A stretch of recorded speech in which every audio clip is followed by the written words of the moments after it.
Good morning. Tomorrow is Sunday morning. It's Easter Sunday.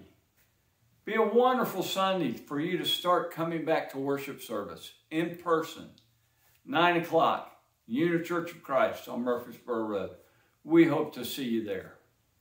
If you know me very well, you know that I love fishing. I have fished all my life from the time I was a little boy. I was thinking about this the other day, and I realized that I have fished from Canada and Maine all the way down through the Keys and into the Caribbean, from Bermuda all the way to Hawaii, and all that land in between. Everywhere I go on vacation, I'm usually carrying a fishing rod with me and fishing. When I was a teenager, I was a pretty arrogant fisherman. I always believed that I was going to catch more fish than anybody else that was out there. My cousin and I, we did anything we could to catch fish, and we caught a lot. But you know, when I started fishing with Kitty's dad, I noticed there were times that Bill Bryan caught fish when I wasn't really catching them.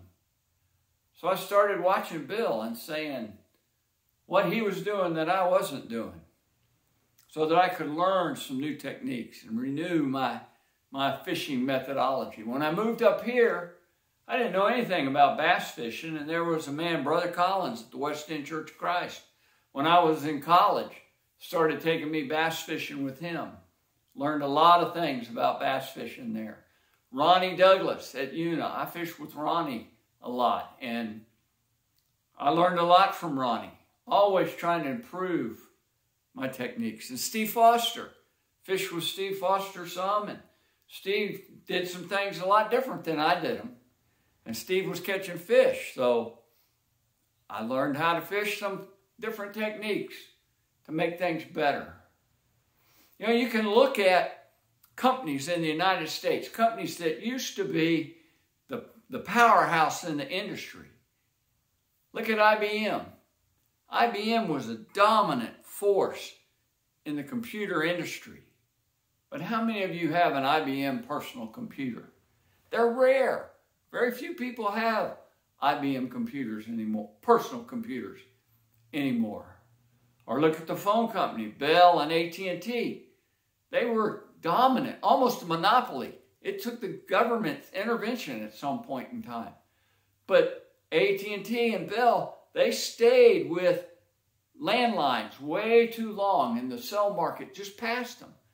Very few people now have AT&T cell phones, even though it is coming back. They are getting stronger.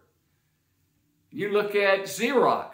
Xerox was so dominant in the industry that people didn't say, I'm going to make a photocopy. People said, I'm going to make a Xerox copy of it.